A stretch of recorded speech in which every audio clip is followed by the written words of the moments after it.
Good evening, YouTube land. This is Mr. Brown. Nervous about this one. I always get a little bit nervous about streams where we've done a teeny weeny bit of production, talking about films, etc. It's one thing just turning up and cocking about, but trying to do something a little bit more serious and more produced is very nerve-wracking. So please bear with me. Take pity on me, and hopefully our love for this film will come over. I think genuine love for this film. The film being Dredd, or given its proper name, Dredd 3D.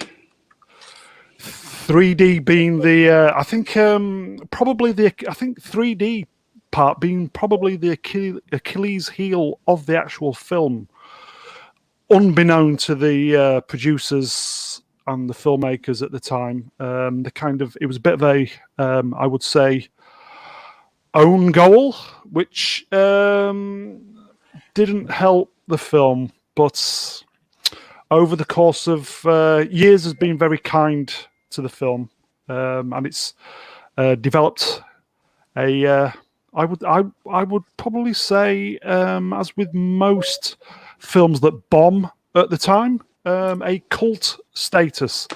So we're going to talk about Dredd. I'll lose the 3D because it's just easier. We're going to talk about Dredd, starring the great Bones McCoy himself. Oh, sorry, Carl Urban. So so we've got a couple of guests turning up. One is running a little late, but I'm sure our late guest will turn up momentarily. I will first introduce Homefield Media's Judge Keith. Hello, Keith. How are you, Judge? I'm well, thank you, Judge. Yes, Home Media Minefield. Yeah, I was going to say, did I get your? As soon as it came out of my mouth, I thought that's wrong. That's wrong. But obviously, because you've got the kind of presenter thing going on, you have to kind of really think quick on your feet. So I know. Yeah. So how are you, sir? You good? Yeah, I'm very good. I'm gonna take pity for you and not judge you. Please do. So yeah, that would be. I would be in a cryo tank straight away for that. I do apologise. So, is everything good with Judge Keith? Yes. Yeah, not too bad. Thank you. Not too bad at all. Thank you so much for inviting me on and making me revisit a film that's been on my list to revisit for some time. So you were the first person who I asked, my friend. So I'm really glad to have you with us. So hopefully, as I said, our love for the film will come over in the next hour or so. So thanks for coming on, my friend. No problem. Excited. So am I. I'm nervous at the same time. New to the channel. You are the law tonight. Oh, God. I am the law. So, new to the channel. We've seen him many, many times in the chat. Yay. Making himself known. I will say, hail. I will say, hail, Judge Yahtzee. How are you, sir? I'm very good, thank you. Thank you for inviting me on. It's good to have a chat about a topic that I'm quite passionate about. To break my streaming virginity, please be very, very gentle with me, ladies and gentlemen. I can hear the nerves in the voice. Are you okay? Yes. Oh yes, absolutely fine. Yeah, don't worry. Once a few minutes in, it's just the first 5 or 10 minutes. You can be a little bit nervous, but once you kind of forget the lights are on, the cameras are rolling, it's fine. So you're, as I said, you're kind of an expert on Dredd, yes? I am a bit of a Dredd head, yeah, very much so. I've been reading 2000 AD since its first issue and been collecting it for like 40 plus years. So it's something that's remained with me right the way through my adult life, and finally getting around to putting my own Judge Dredd cosplay based on the movie together. So something that I've been building up for the last 5 years, and finally it's coming to fruition. Yeah, as I said, we've spoke previously off air, and I've seen your costume, and it's looking good. It's looking good. It's getting that way. It's looking good. Will you be having the badge printed to your name? I am. Yes, I already have done. So I'll be patrolling as myself. I might even get a special Yahtzee badge made for conventions. Nice.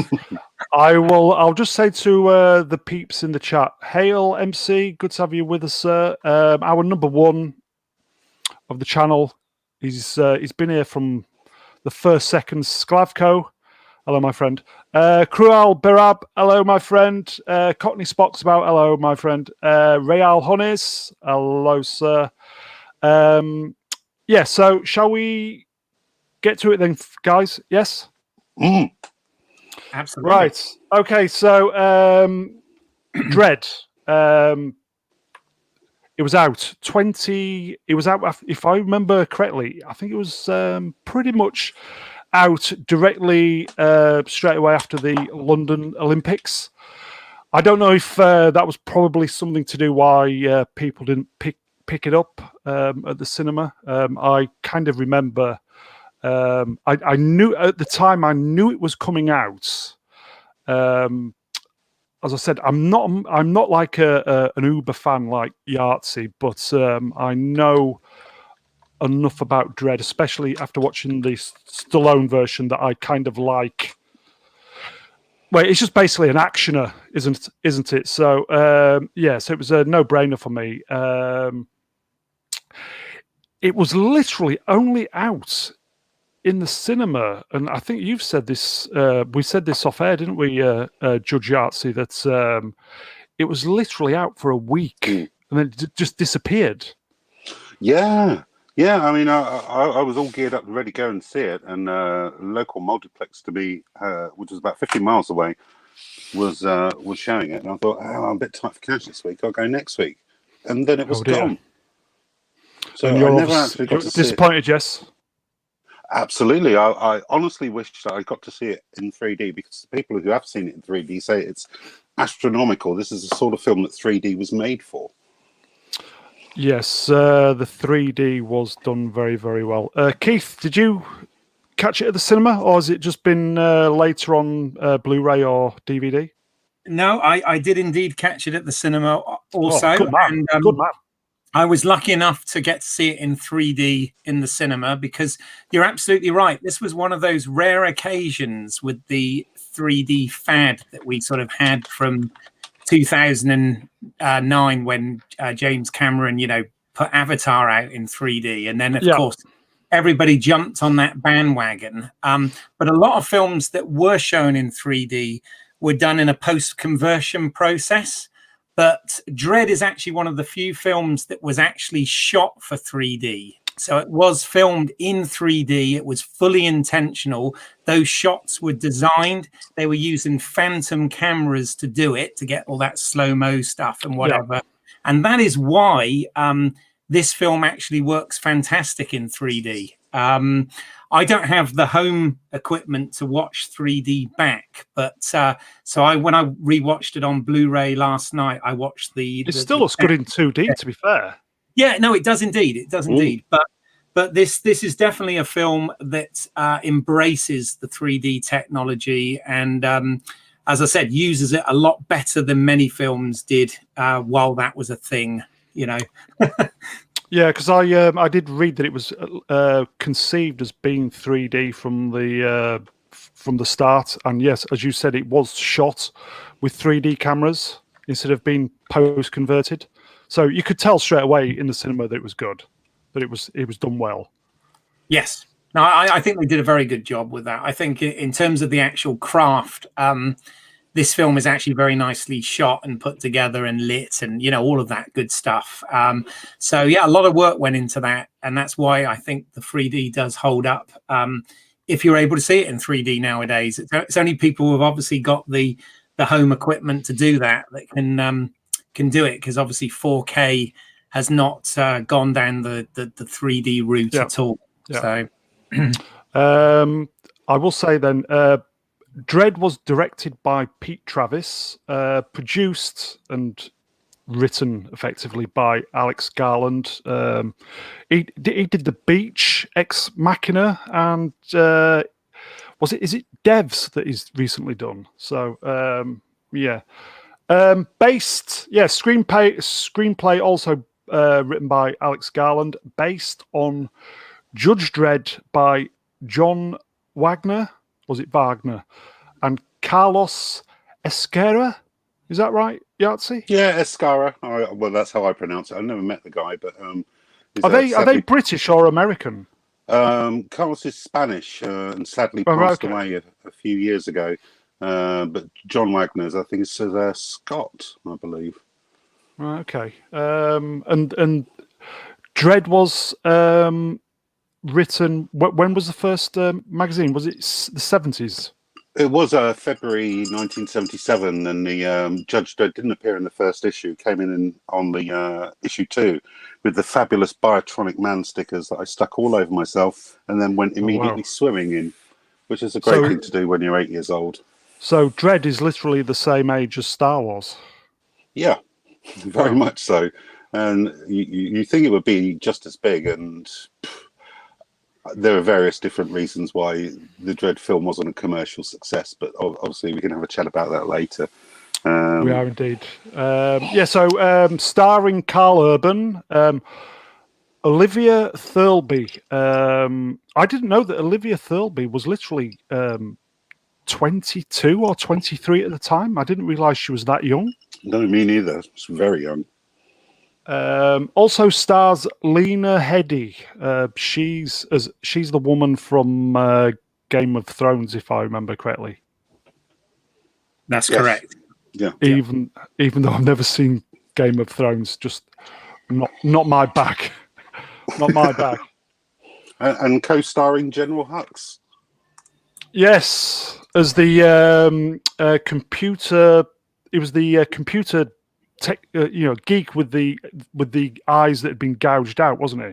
Yeah. He was the technical guy. He was controlling everything. Donald Gleason, I think his name is. It is. That's correct. Yeah. General Hux. Going back to what you said earlier, Keith, about you were lucky enough to see it in 3D. Part of the reason, well, I would say the main reason why it failed at the box office, because it was only available in 3D. Right. Well, yeah, on the big screen, you could only go see it in 3D, and that's true. I think it was at the time when people were starting to get a bit fed up with 3D, even though it was only 3 years earlier that it started. But suddenly, every film that was being produced and released was being put out in 3D. And you're right. I think it works best when the consumer gets the option, and you can go see a 2D or a 3D version. But I'm not sure if this was this available 2D on the big screen? I don't know. No, it was only released as 3D, and in fact I know that is probably what put a lot of people off. As I said, the film is called Dredd 3D, so it wasn't released, as far as I know, in the main box office, America and UK. As 2D, it was all 3D. So obviously you've got a price hike, and I just think, it just put a lot of people off. I was lucky because I had a cinema card, so it didn't affect me, so I could just go in and watch it. But I can't understand why it wasn't released also as 2D to give people the option. That would have made a lot more sense. Yeah, maybe it was to do with budget and stuff of getting additional. Well, mind you, it's not really print. I was going to say getting additional prints made, but it would have all been projected digitally anyway. So I don't know. Yeah, the budget for the film, the budget was it says it was $30 million to $45 million was the budget, and obviously to keep costs down, most of it was shot in South Africa, wasn't it? Was it Johannesburg? Mm-hmm. Box office receipts, and this is why 13.3 million, wasn't it? box office worldwide 41.5. Oh. So, yeah. So, I would probably think it would, even though the figures are similar, I would probably think it would make a loss. Would you say so, Keith? Yeah, I mean, I think this had a few things going against it as well, because often these things are to do with timing as well. I think this had a September release in the UK. Yeah, after the Olympics, literally 2 weeks after the Olympics. Yes. Yeah, which obviously isn't. It's usually either summer or Christmas are the sort of if you like, tent poles for blockbuster type films. Yeah. The other thing I think it suffered slightly from was there had been a couple of movies that coincidentally had followed a similar sort of plot. Yes. The Raid being one of them that had been quite successful. The Raid, did you say? Yeah, that's right. The Raid and like Attack the Block and there'd been some films that had already done well in that sort of claustrophobic one location, and I don't know whether that had any impact as well on the fact that of how well it did at the cinema. It's really hard to know these things. They're so complicated. It definitely deserves to have done better than it did. That is for sure. Yeah, because there's been kind of lots of discussions online about copying the Raid, and because of how films are produced and time leading up to release, etc., it was just literally a coincidence, wasn't it, Yahtzee? Oh, totally. Yeah, absolutely. I mean, it's just as Keith said, it was just a lot of similar films all coming out at the same time. I think what didn't help at all is the director, Pete Travis, didn't do much in the way of promoting the film. And I think I read in a Carl Urban interview a few years back that Carl Urban actually said it was Alex Garland who directed it, not Pete, which is why he didn't participate in the promotion of the film. Yeah, I read that somewhere something had gone on in the background where Travis wasn't effectively directing it, was he? So it was like a director in name only, but Garland seemed to have taken control of the entire film, which kind of put his nose out of joint, I think. Yeah, well, you see, the weird thing again with timing there was this was before Alex Garland's directorial debut, which was in 2014 for Ex Machina.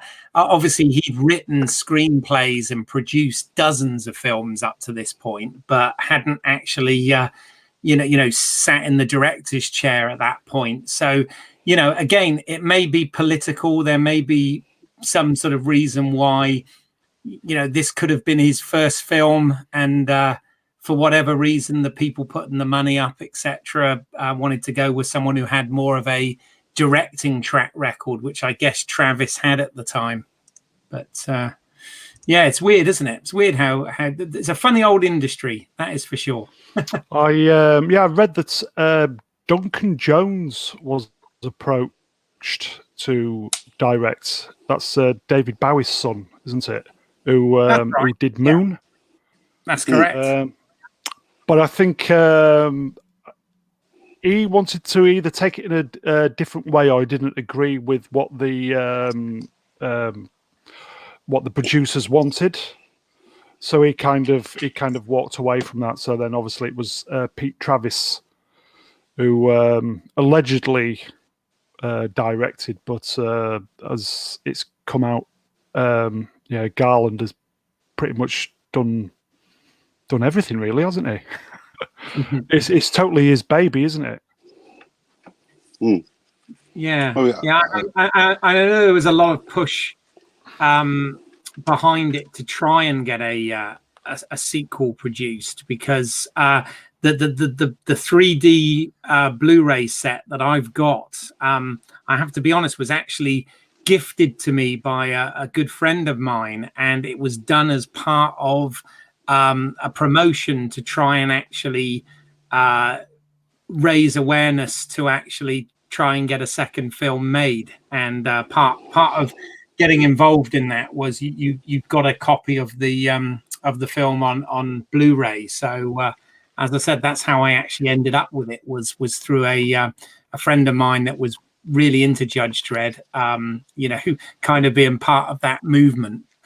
So I did well out of it. But see, looking at the wiki, the Toronto International Film Festival attracted 30 million in pre-sales. So the kind of pre-sales was there, but it just seems like it was poorly managed on every level. So it just didn't quite break through, if you know what I mean. I think it seems to me that a lot of it was bad timing. What do you think, Yahtzee?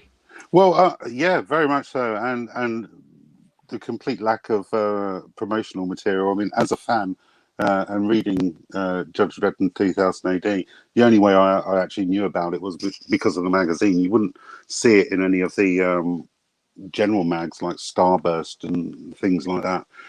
It just seemed to be nothing. It just came and went, which is an absolute shame because it's a fantastic movie. Yeah, I think as well, one of the things they wanted to do with the sequel was to make it on a much grander scale, because one of the things with this film is it is very simplistic and very contained, and obviously I think that the sort of stories that they wanted to tell with this are based on some of those some of the famous comics, like the Dark Judges stories and everything, would have obviously required a much larger production budget to kind of pull that sort of thing off, and maybe that had something to do with it as well.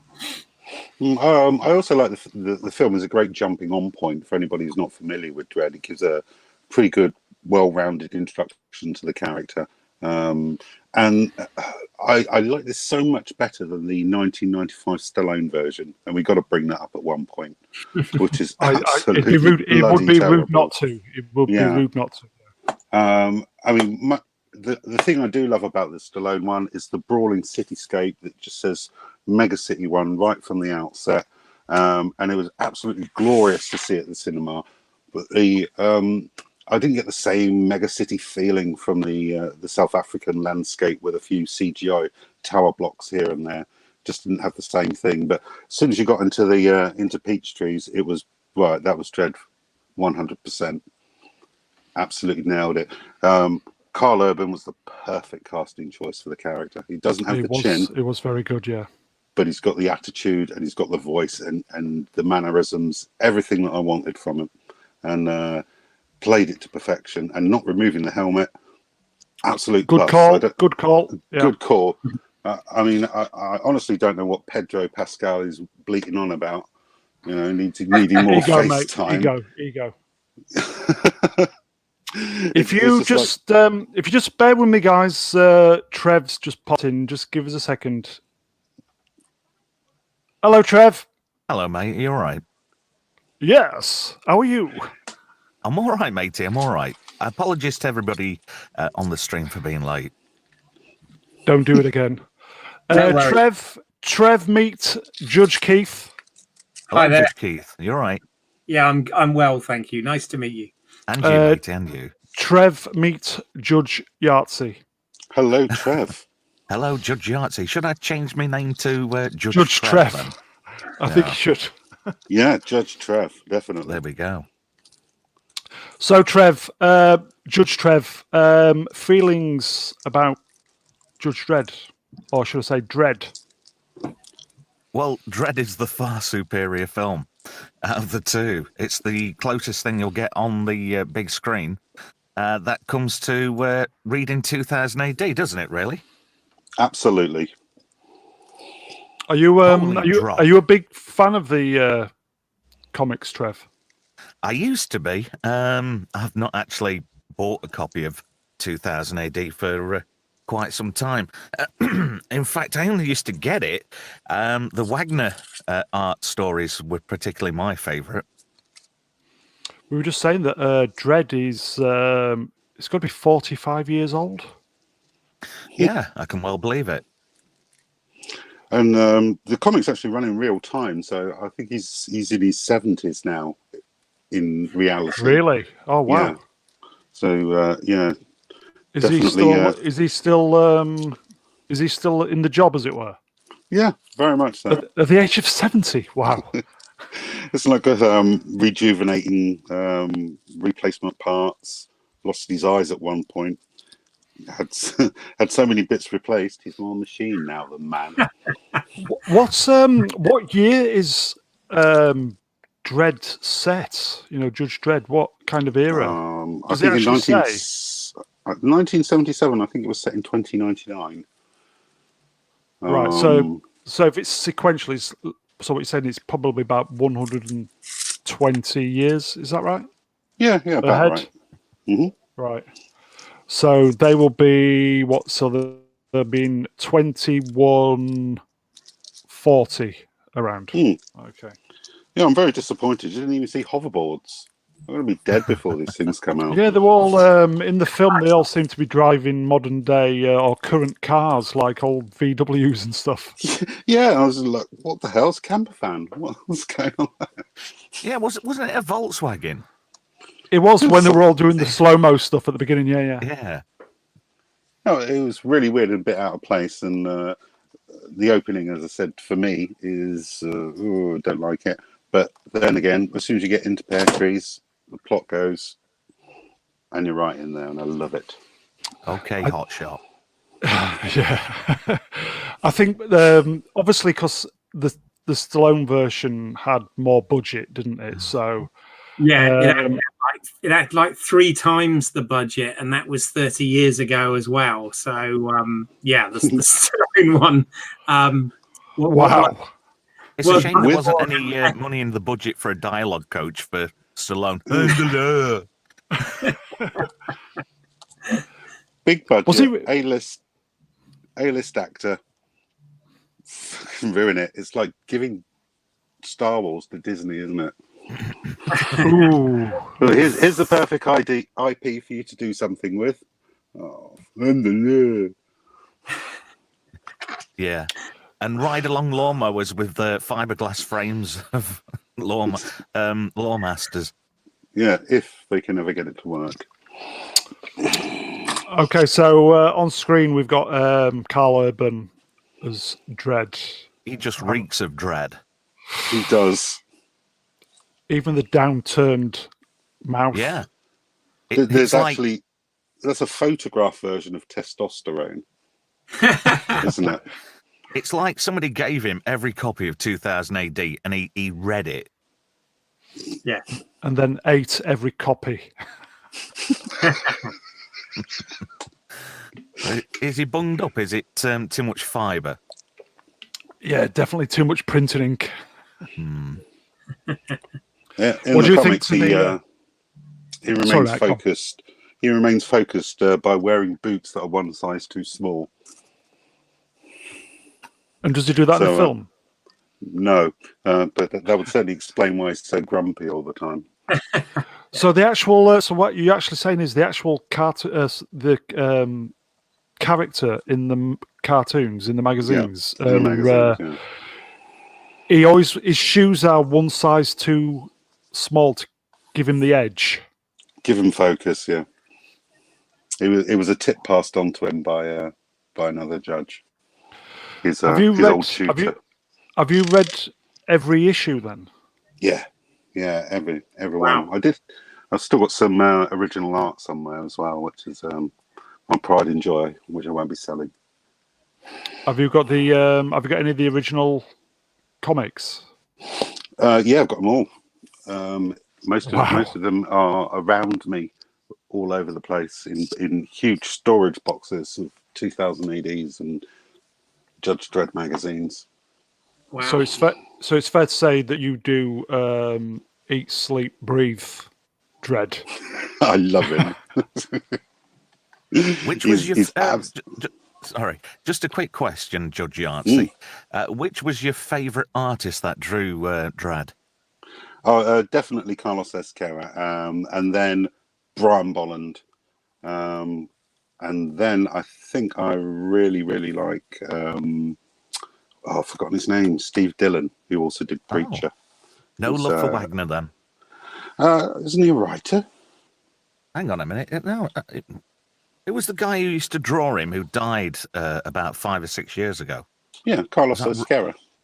No, there was another guy who did the earlier stuff. Sure, it was Ron Wagner. Or am I thinking of somebody else? Oh, there was Ron Smith. John Wagner. Was it John Wagner? He was one of the original creators. Ron Smith did a lot of artwork.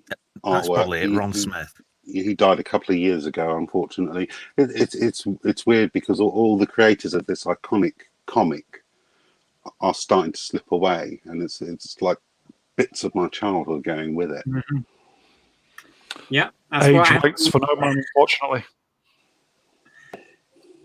Sorry, Keith. Did I interrupt you? Sorry, mate. No. I was just going to say that's what happens, isn't it? We start to see, the heroes that we grew up with. Obviously, the older we get, they're starting to pass, aren't they? Which is always a sad thing. But yeah. Yeah, as I said, Star Wars is 45 years old. Same with Dredd. Yeah, but Star Wars died when Disney bought it. It did. It did. So shall we kind of get into the plot of Dredd? As we've said, because they didn't have the budget, they had to kind of keep the plot kind of very tight and compact. I'd kind of describe it as an A to B film. So yeah, it's kind of. I think the reduced budget gave it a grungy edge, which gave you that sort of dirt and vibe of living in Mega City 1. Yeah, I agree. I mean, it kind of, to me, it always kind of felt a little bit like High Noon in a building.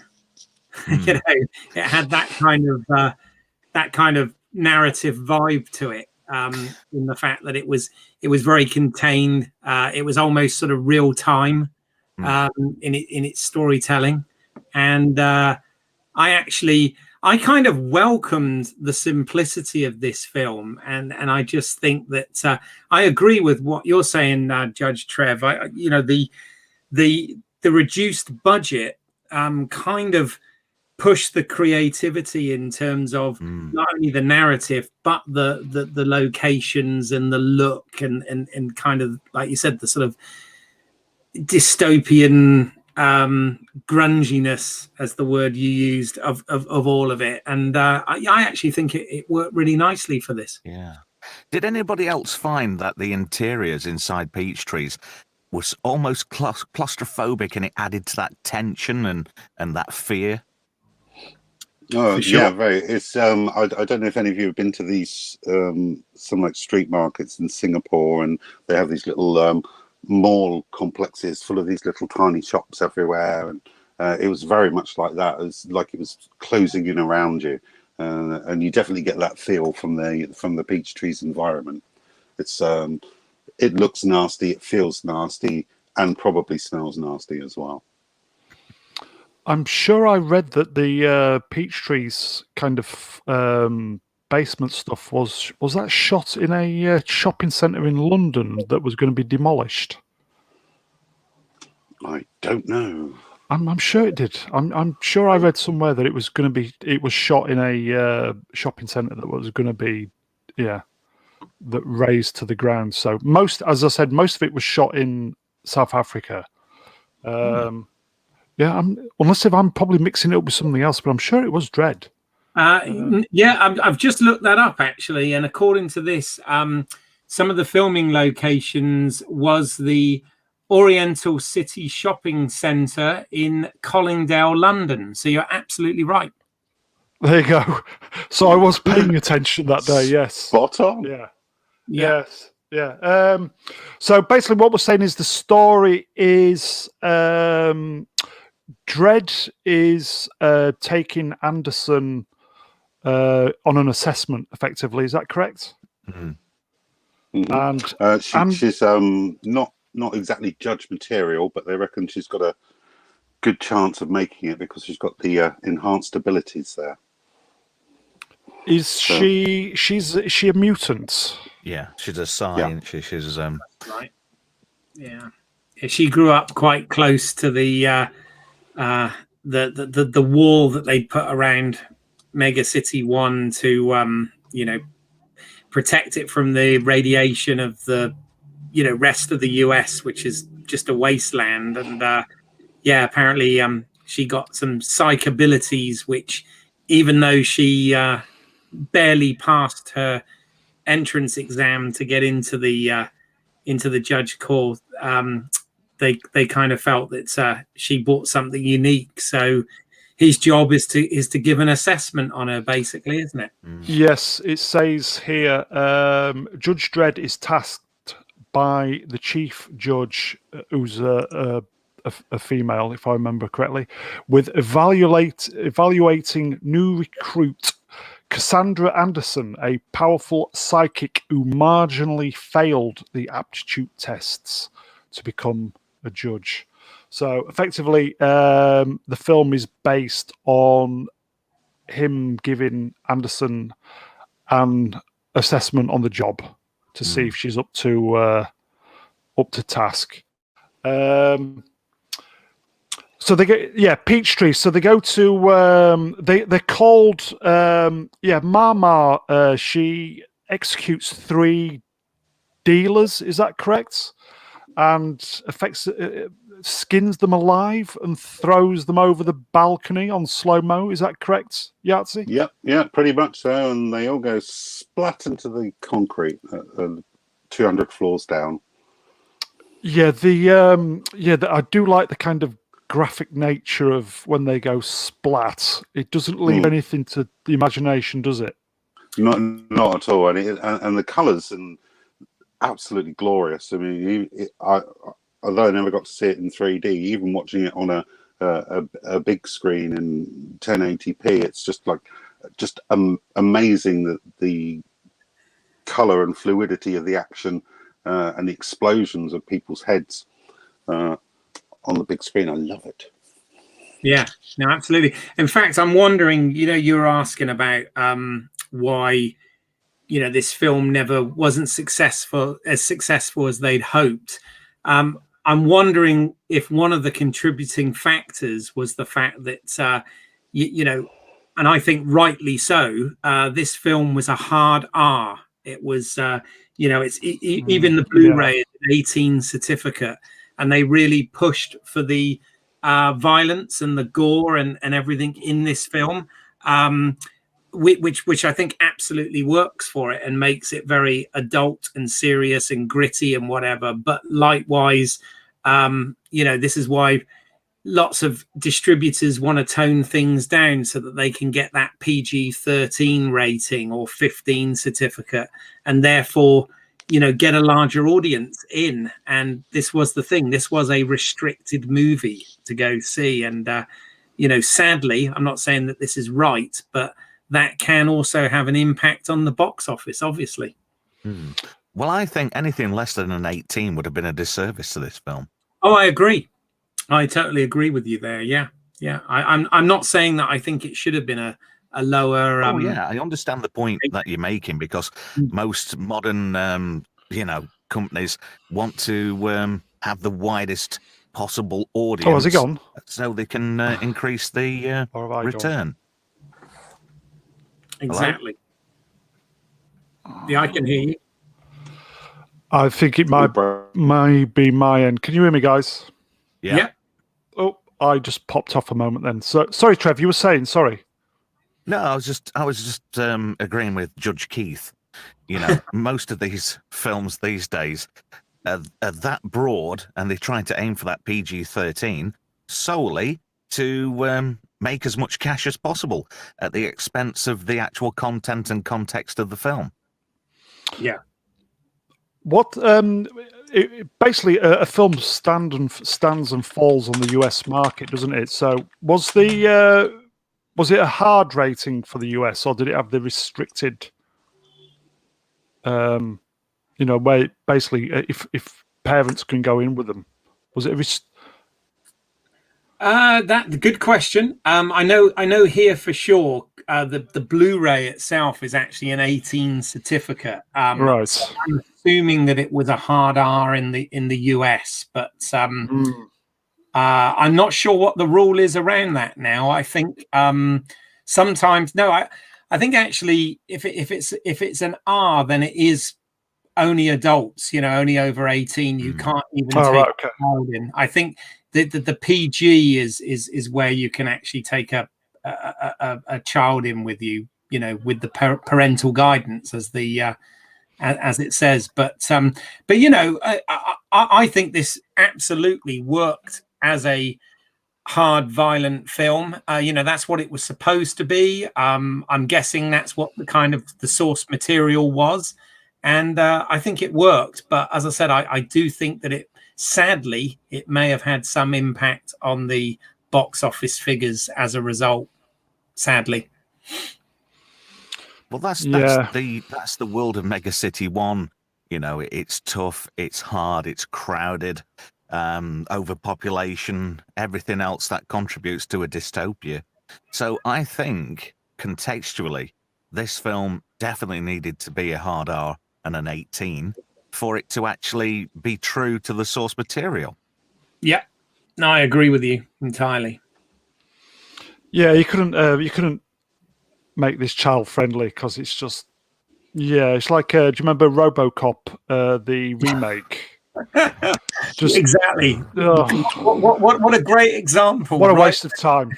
Yes, exactly.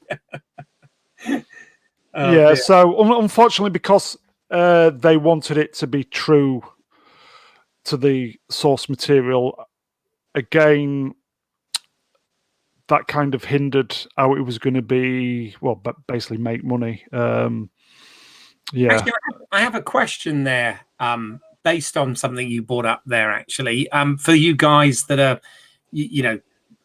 really into the comics, and because I'll be honest, my entry point to Judge Dredd was, hate to say it, but through the Stallone movie. I'd agree with that. Yeah. I hadn't really read the comics. I know. But obviously, I'm a big Dirty Harry fan as well, and I know that some of the character was always supposed to be a kind of a have some of Eastwood's Dirty Harry sort of based in it. But RoboCop, did that take? Because obviously that came out in '87, so a good decade after the 2000 AD comics. But did that take a leaf out of the book? Because one thing that made me laugh in this film is when he does say, "You've got you've got 10 seconds to comply" or whatever, and I thought, wow, that's a line straight out of RoboCop. So I picked up on that. RoboCop completely stole Judge Dredd. They ripped it wholesale. Right, that's interesting. Yeah, okay, that's cool. I wondered that. It did make me wonder. I thought, I wonder which came first, whether the film was homaging RoboCop or whether RoboCop all along was homaging Judge Dredd. So that's where that origin comes from as well. Yeah, definitely ripped it off wholesale. Fabulous. I love RoboCop. Just changing the subject somewhat, I've just thought one of the biggest positives about Dredd is that it didn't star Rob Schneider in it.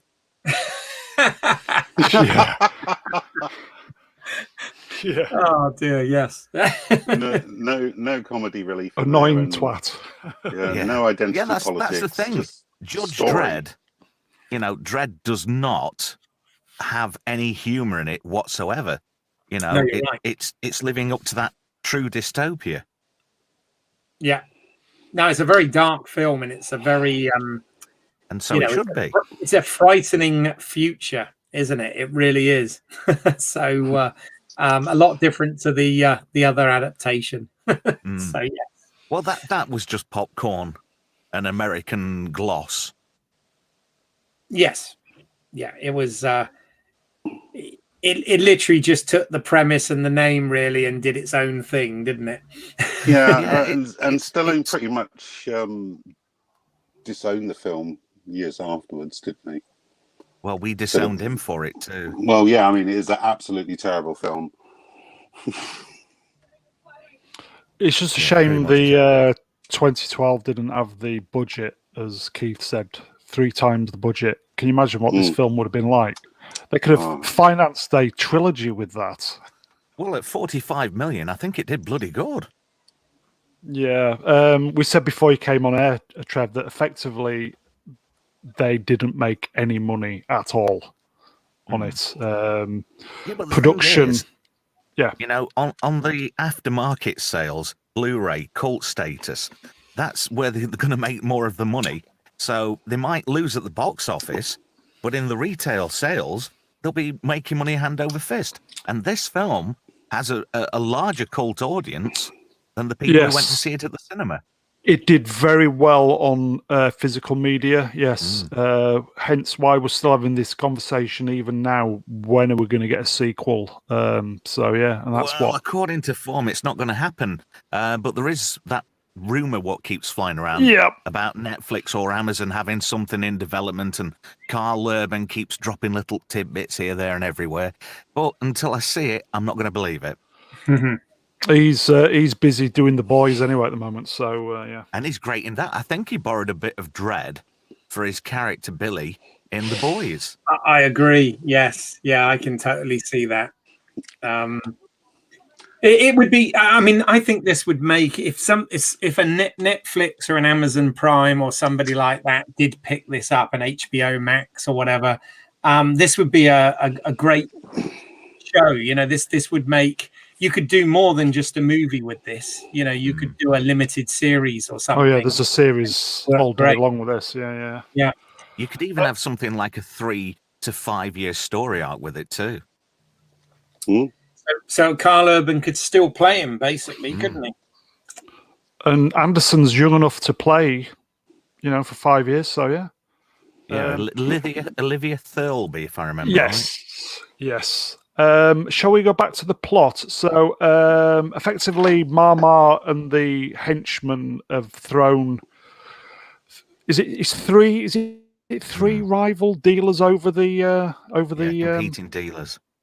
Yeah. So they go splat, and then Dredd and Anderson go to investigate, and where it says here they arrest the. Mama's key thug, don't they? Kay. Yeah. Who Anderson mind probes. So good job you said mind before probe. Yes.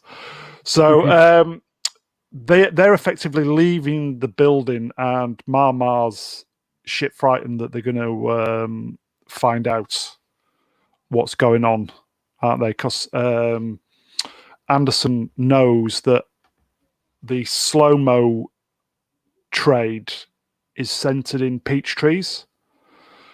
So she's kind of worried that, the judges are going to come and shut it all down. So she's just on the cusp of expanding. Yes, because she's kind of worked her way up from the bottom. Literally, was she a prostitute or something? Yeah, she was a hooker. That's correct. Yeah. I think originally the character was going to be an old lady, but that's right. He wanted to do something a bit harder than that. Yeah, she kind of pushed for it. She asked whether they could make a middle-aged woman instead, and sort of change the character to fit her. And obviously, she's let's be honest, she's a name. She's great to get in a film. If you can get her, and I think she was fantastic. I thought she played this role really well. She was very good. Yeah. Oh, definitely. So, Mama, sorry, Trev. No, it's all right. Mama orders Dredd and Anderson killed. Yeah, she effectively puts a bounty on them. Yeah, so we see the main gates of the building go down, as it were. The homeless guy gets squished in the doorway. So yeah, so it's kind of it says here. Mama orders Dredd and Anderson kill, forcing the judges to fight their way through dozens of armed thugs arriving at the 76th floor.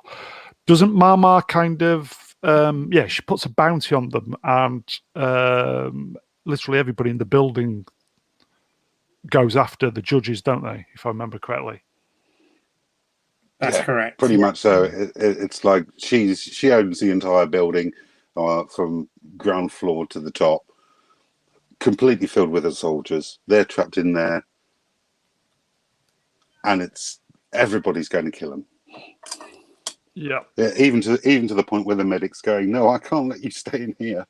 You can't stay in the med bay. And if I remember correctly, because the building is kind of radio tight, the judges can't radio out, can they? No, they've got a war game simulation going on and tested their blast shields. Oh, that's right. That's where General Hooks comes in, isn't it? Because he kind of he does his computery stuff and bullshits the owners of the building, or the it's like fire judge control type thing, and he tells them that they're running a simulation. And he just basically social engineers his way out of it. He does, because he's he was he had his eyes removed by Mama, if I remember. Yeah. That's right. Yeah. And he's now got is it optic implants? Yeah, like bionic eyes. Fantastic. That's right.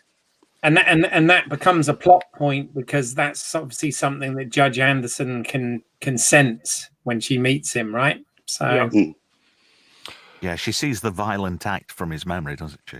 Yeah. So effectively, they know they've got to take Mama out, then, haven't they? Because they're trapped in the building. So it's kind of kill like or be killed. It's that. It's kind of like balls it's balls to the wall, isn't it? So and obviously they've got limited ammunition, etc., etc.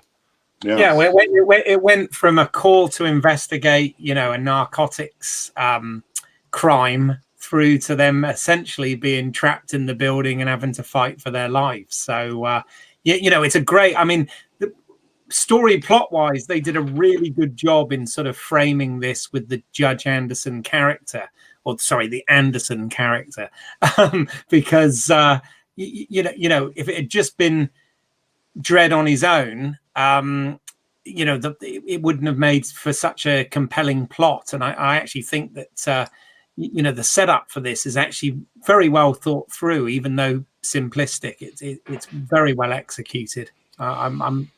I was very invested in it yet again. Even though I'd already seen it, I was very invested rewatching it. Because they effectively have to work their way up the building, don't they? Mm. And through all the people.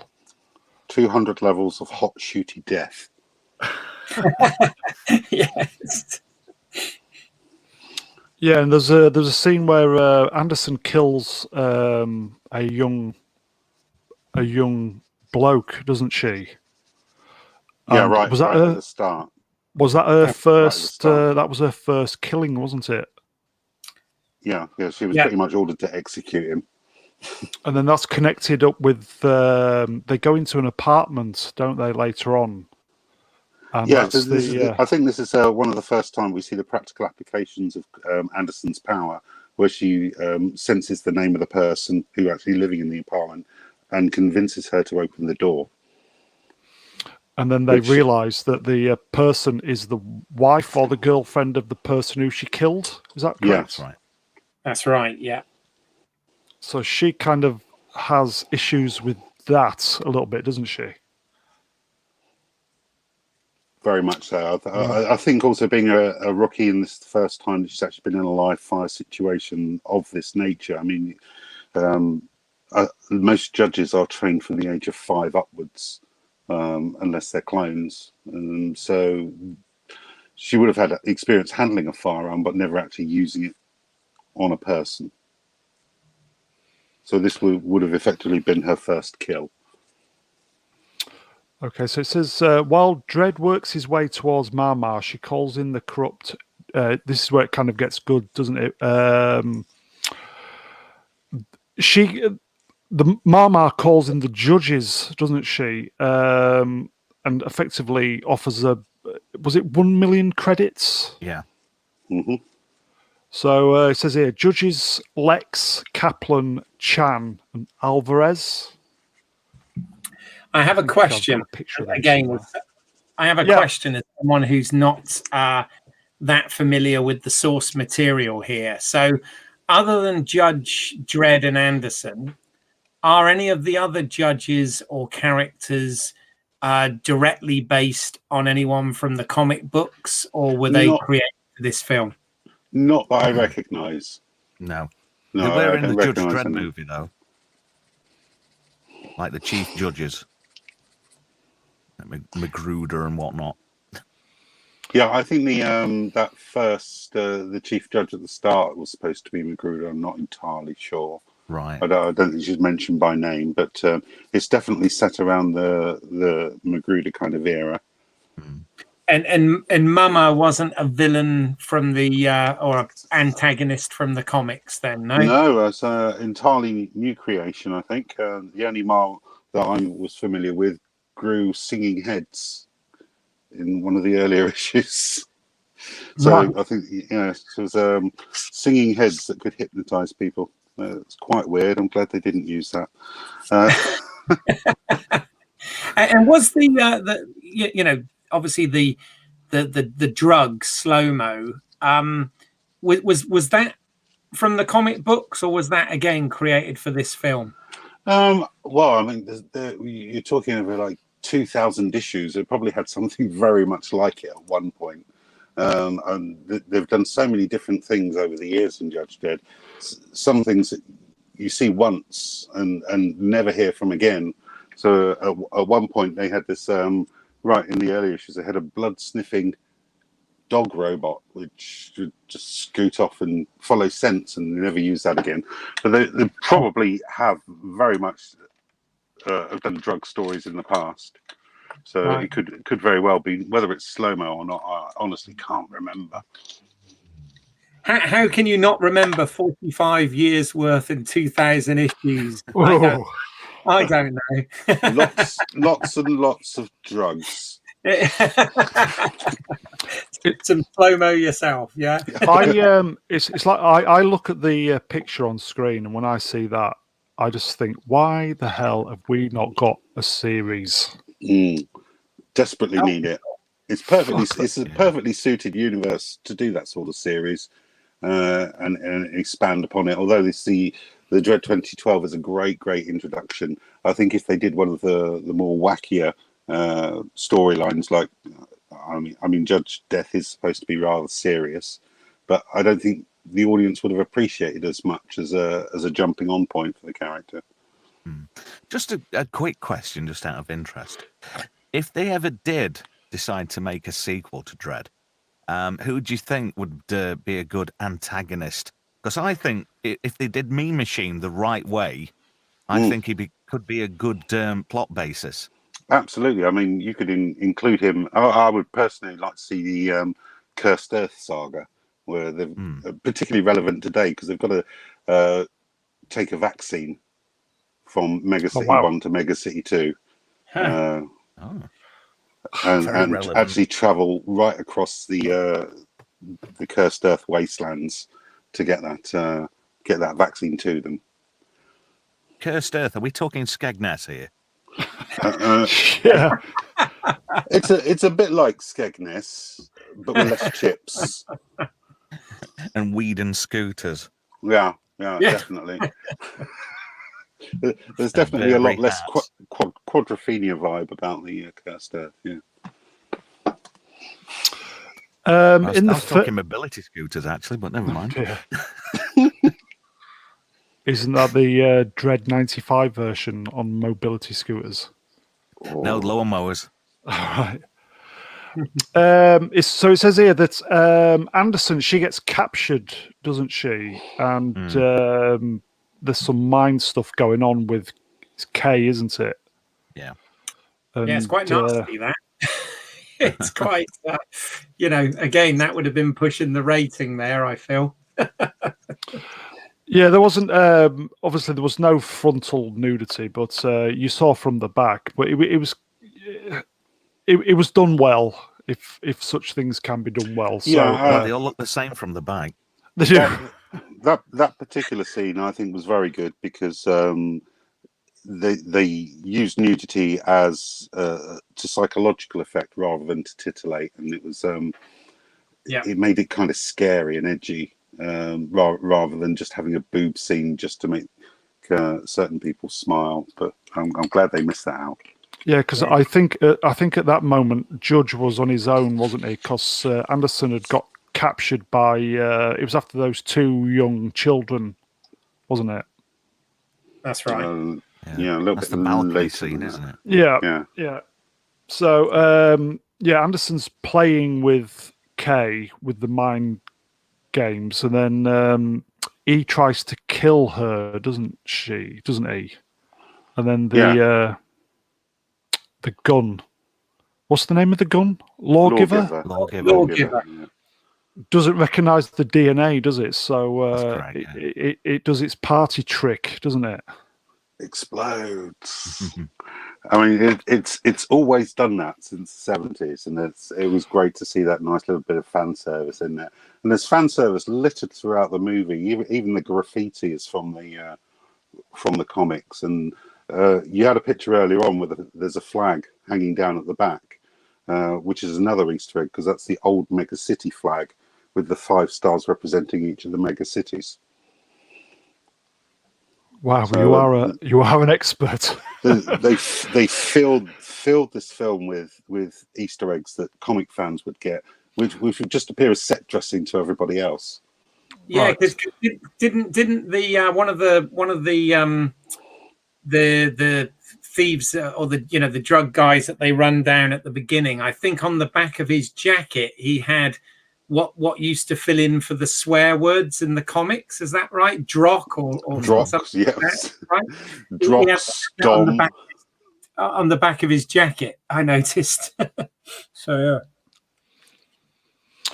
So as I said, Anderson's been playing mind games with Kay. He gets his hand blown off because the lawgiver. Does the lawgiver explode or does it backfire? It's got an explosive charge inside, so if anybody who doesn't have the DNA authority to operate that pistol, it will explode in their hand, which was nice because she planted that seed in his head a little earlier in the movie to say that, pick up my gun and fire it at me. Oh, I didn't spot that. Oh, well done. No, a bit of foreshadowing there. She was actually leaning him to do that, but planted that little seed, and he said that he could pick up the gun and shoot her before he actually did it later on in the film, sort of enticing him to blow his own hand off. Okay, so Dredd was working his way up the building, and obviously he was very, very low on ammunition, wasn't he? So Marmar had called in the corrupt judges, because if I remember rightly, the 4 judges turned up. Wasn't there 2 judges at the entrance and they went off, and then these corrupt ones went in the building, didn't they?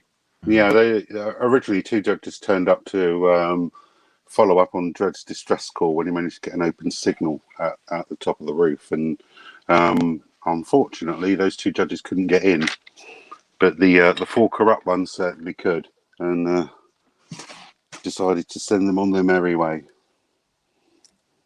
Yeah, because the judge, one of the judges meets Dredd, and does he say something where he kind of says something like how much for a corrupt judge? And then it's like 1 million split 4 ways, 3 now. And how does he kill him? Because he's on like a rampway or a gangway or something. How does he kill him again? I can't remember. I know he remember he knocks him over, doesn't he? Eventually over the railing. Yeah, I think so. My mind's gone blank, which is not good when you presented a show. When when your mind goes blank, it's not good. Not on something you've watched so recently. I might be jumping ahead here, but obviously, Anderson saves him, doesn't she, from one of the judges? That's when they're in the. That was when he was in the kind of. Was it like a kitchen? Yeah, in a canteen thing. Yeah, one of the judges, because he's low on ammunition. Well, because Dredd's got no ammunition, hasn't he? He's behind a wall, a partition. Oh, that's right. Yeah. And then the judge fires a bullet through the wall, and it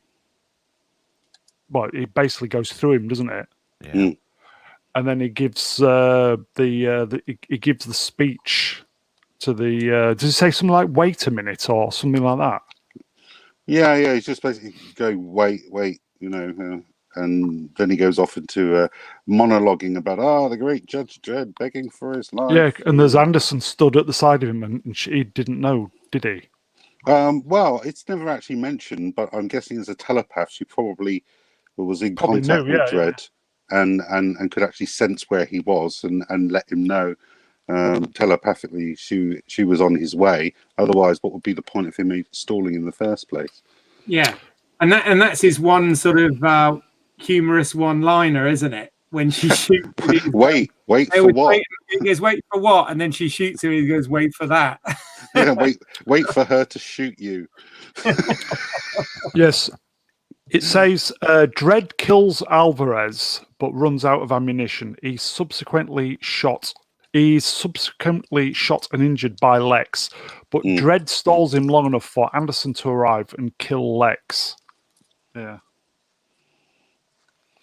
Okay, so then it says Anderson and Dredd obtain the code for Marmar's apartments from the computer expert, isn't it? That's General Hux, isn't it? Yeah, and Dredd at one point was going to have him arrested as well, and it was Anderson's decision not to have him arrested because he was a victim, and you actually see right the way through everything he's doing for Marmar. She's hanging over his head, and at one point has got like a mini scythe in his belly button, ready to gut him if he says the wrong thing on the radio. Yeah. So poor guy, absolutely terrified. I forgot to mention that I think before when Anderson and Dredd got separated, there was a sequence where Marmar literally just blows the shit out of the floor, one of the floors, doesn't she? Oh yeah, with the three heavy cannons. Yeah. Oh my god! And like the people start rushing to their apartments, but this thing rips through them, and then rips through the next apartment behind it, and the next one behind it, and it just keeps going and going, doesn't it? Yeah. Why Dredd and Anderson aren't dead at this point is just like pure blind luck.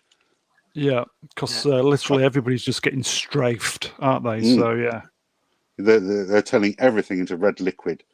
The entire section of that floor, and it's don't they break through the wall and go onto that skate park?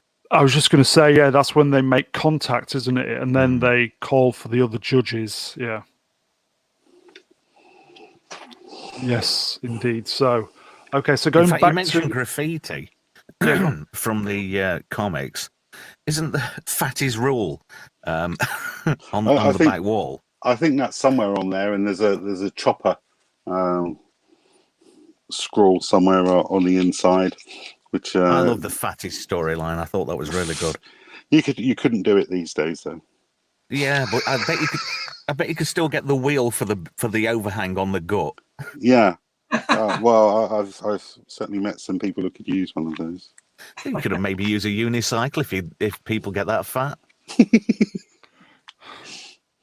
I think they're more obsessed with the mobility chairs, which are starting to look like tanks now. I don't know what's going on, but they've gone from looking like twee things that old people do their shopping in to like 4x4s. Yeah, but it's the 21st century. They've got to keep up. Mm. Oh dear.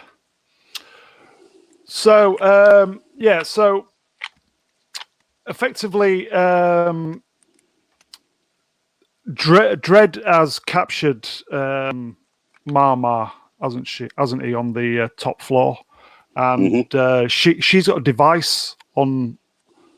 Is it her wrist like that a basically? like a dead man heartbeat switch. thing. Yeah. Yeah. So For a when detonator. so when her heart stops, it goes, because the entire floor's. Is it the building or just that floor that's rigged to go up? Top 50 floors are rigged with explosives, Oh, right. which will So bring effectively, the entire lockdown. building raining down on everybody. So so Dredd is effectively taking a risk by thinking that the radio range, if I remember correctly. Mm. So Is it going to penetrate all this concrete? Let's find out.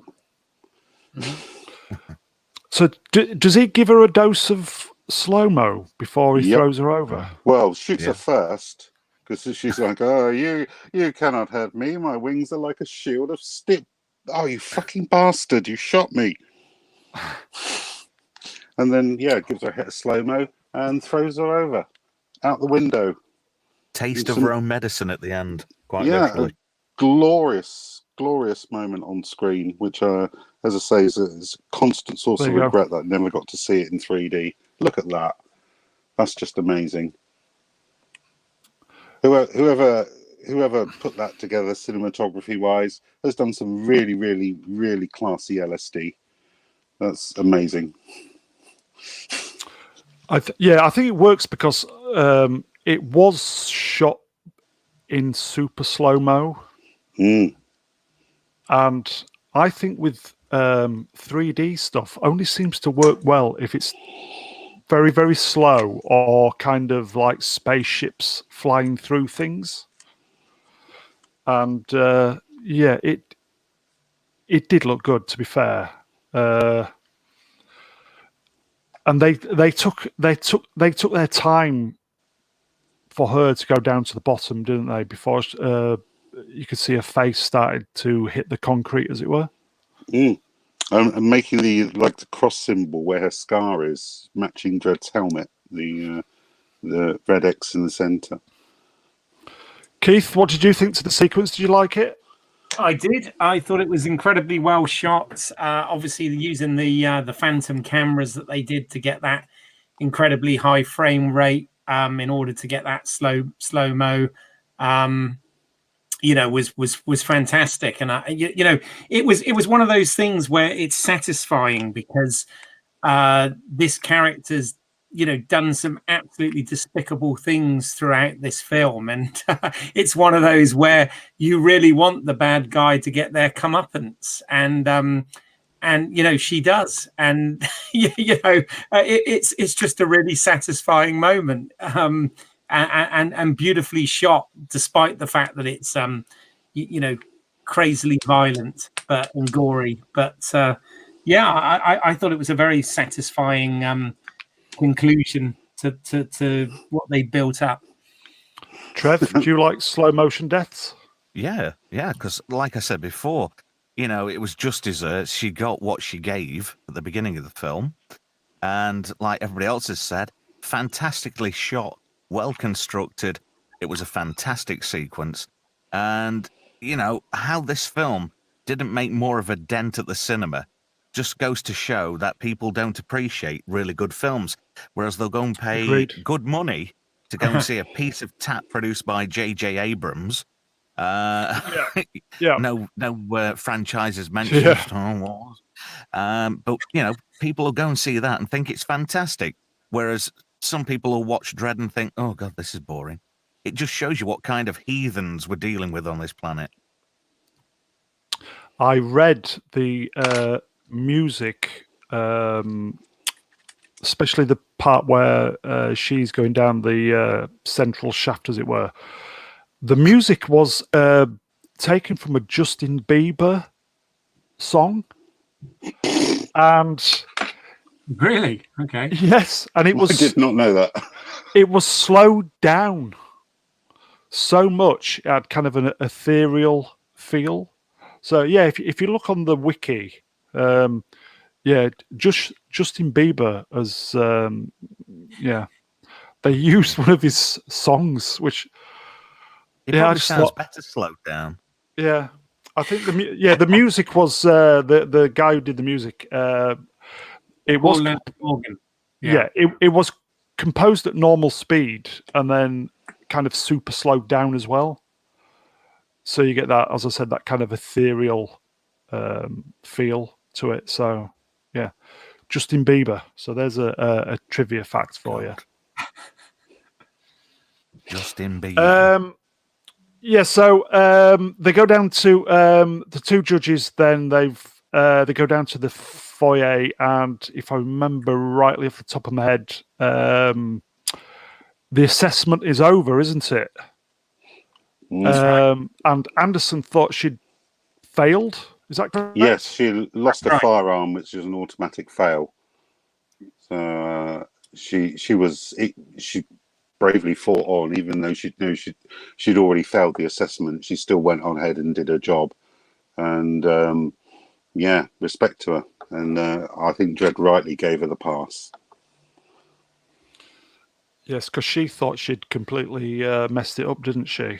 Yeah, she'd handed back her badge and said, "Look, I know I failed. I'm done." She was kind of walking off into the sunset, wasn't she? So, but yeah, actual pass, and would have been great to see the character again. And as you said, Olivia Thirlby's not too old that she can't reprise the role. I'd love to see her back. Yeah, early 30s. So they need to get a move on. She was great in it, to be fair. Trev, you reckon? Yeah, definitely. A character originally designed around Debbie Harry, if I recall. I think there's scope to explore more of the Dredd universe, though. If they were to make a sequel to this, they could include some of the more popular characters in the in 2000 AD. It would be an ideal point, like I say, to expand on that universe and to bring people into it more. See, this is where Keith's and myself, our knowledge of Dredd falls short, isn't it, Keith? Well, yeah. I mean, there were other characters in the other movie, like Judge Hershey, for example, which was in the the Stallone version. So yeah. I mean, I think there's enough material out there. 45 years of comics for starters that they could certainly draw on and expand this out. So I think in terms of world building, this acted as a really good 90-minute pilot to the character of Judge Dredd and the world of Mega City 1 and the dystopian future.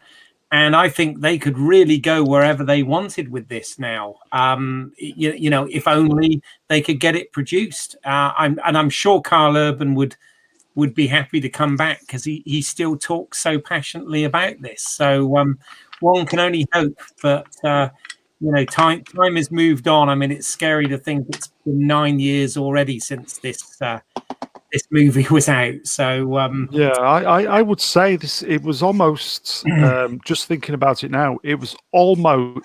I would say this was the perfect pilot. Yeah, absolutely. You could build so much off of this. There's still plenty of ISO cubes that need filling. There is. Yes, absolutely. There is. So, Keith, what are your kind of general feelings about the film then? So, my general feelings on the film was it's incredibly enjoyable and sadly has been somewhat overlooked. I think of it as a little bit of a gem that only a sort of esoteric number of people are aware of, unfortunately.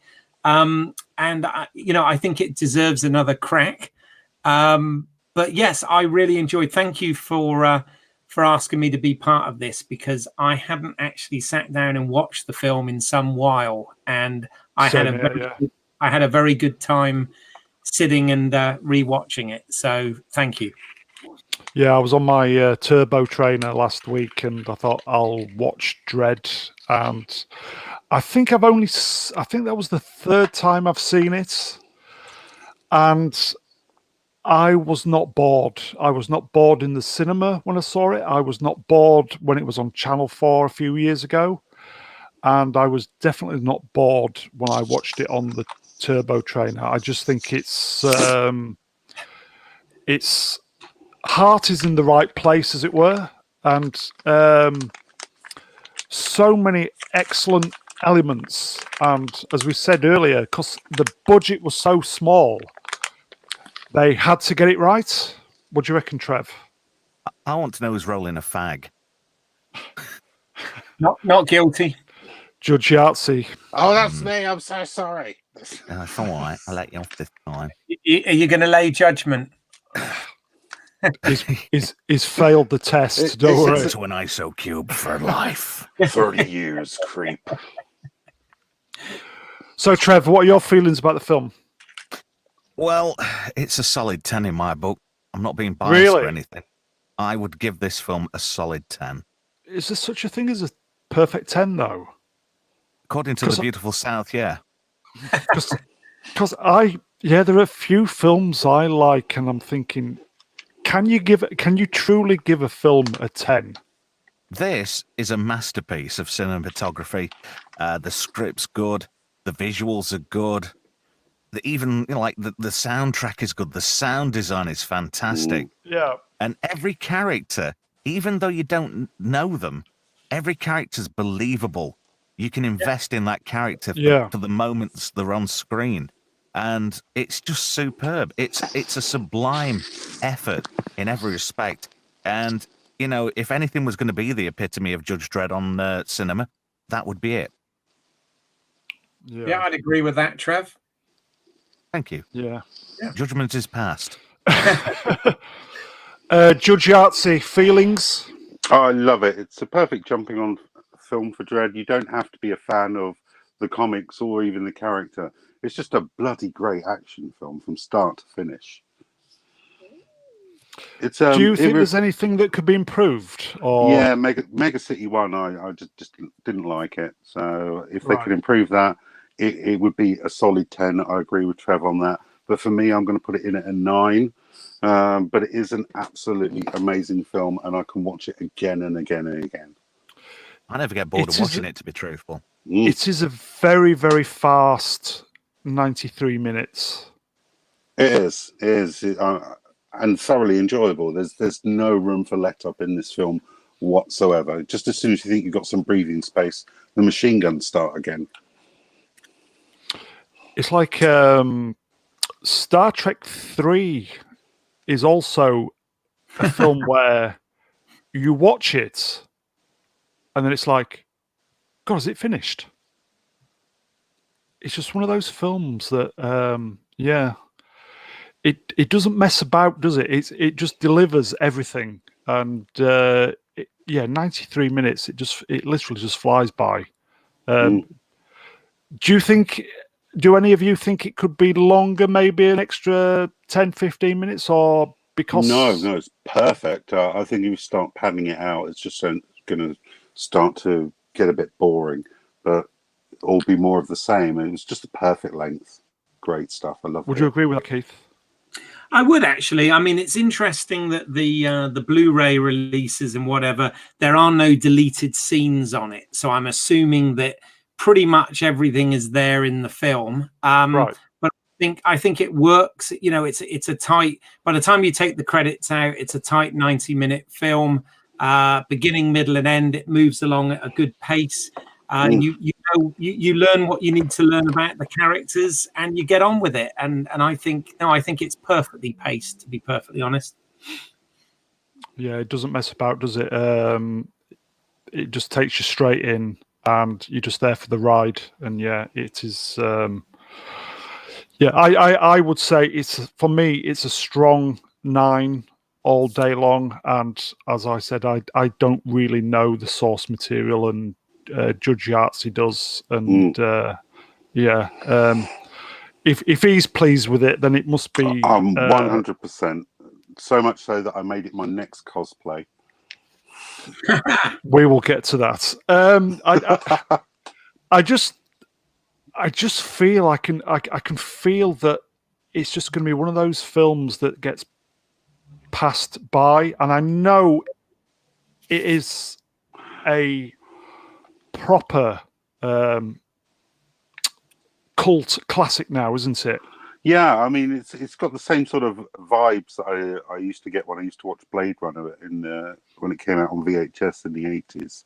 It's just one of those things that you think, they could have done so much more to develop this further, and it's one of those slow burners. And I think it's going to come to a point where they're just going to go, yeah, this is really great property, let's bring it back. And then make a really, really sucky sequel. I do think. Do you think Carl Urban's the key to getting this series made? It does. I don't even think it has to revolve around him. Just like even if he cameos in it, I would very much like to see like a Mega City 1 version of Hill Street Blues. Oh wow, there's a thought. Yeah, I've always said, because I know Urban is a massive fan. He is, yeah. He goes to all the conventions. He's a massive fan of the source. He'll take photographs with fans of Dredd all day long. And you can tell. You can tell. Sorry, yeah. He's that invested in it. He's, his performance on this is very, very considered, and obviously there's no movie star ego with it. He was the proponent for Judge Dredd keeping his helmet on. So. Also insisted he ride the bike himself. He did. Yeah. Which must have been absolutely frightening for their insurers. Oh yeah, for sure. Yeah. Obviously, Urban's very big pals with Simon Pegg, and I know Simon Pegg is a massive fan too. Yeah, I mean, they had loads of 2000 AD and Dredd references when he did Spaced.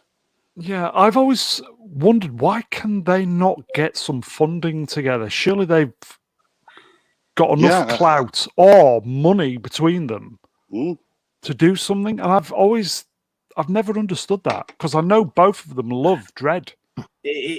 I know you'd think, wouldn't you? It's very complicated. Unfortunately, when you think of that, there are Oscar-winning movie directors over the years, from the likes of Scorsese and Richard Attenborough when he was still around, that had projects that they just could not get money for. This is the thing. It's a really weird business, and run by accountants. How the business works, but you're right. It's run by accountants, lawyers, and marketeers, basically, and it's really, really tough to get something off the ground.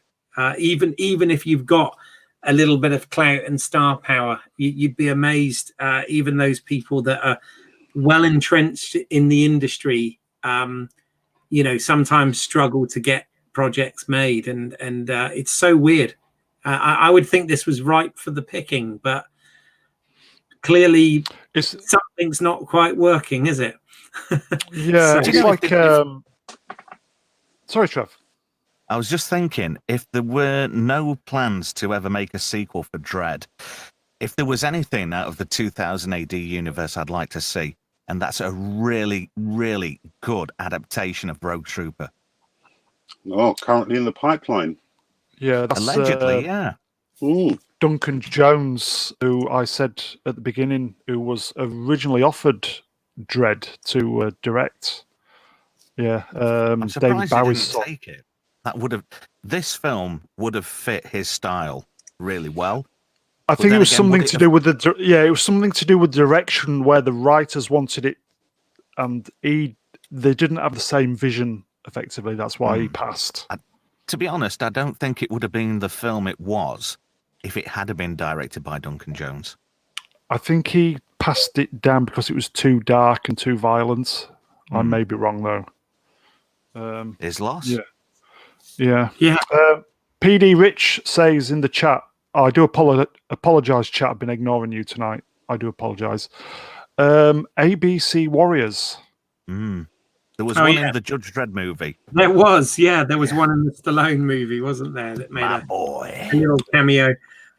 I'll tell you something I had when I was because like I said, I was very familiar with the comic in terms of I knew people that read it, but I didn't really get it.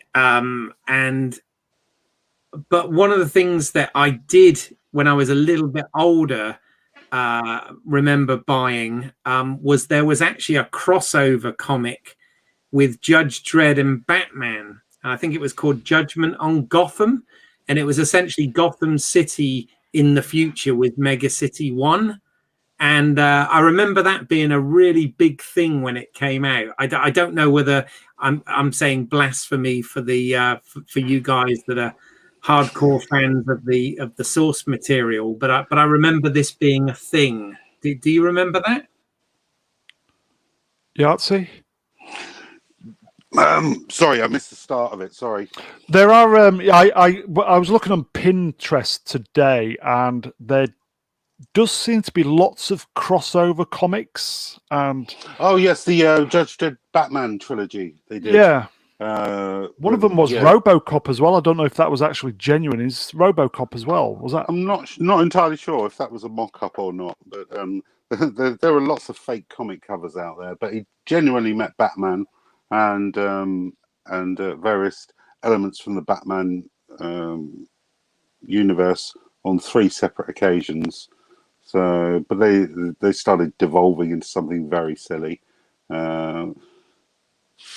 I wasn't a fan of. So I've got them, but I don't read them. Is that kind of so? It's not for the purists then. They exist, like Judge Dredd versus Aliens. Right. Is that the lawgiver in the background? No, I think I think there's a Judge Dredd versus Aliens versus Predator comic somewhere out there, Yeah. which I had a lot of fun reading, but it's it's completely silly. It's just IP collisions. Yeah. So, kind of going back to the Peg and Urban. Obviously, a TV series. It's either Netflix or Amazon all day long.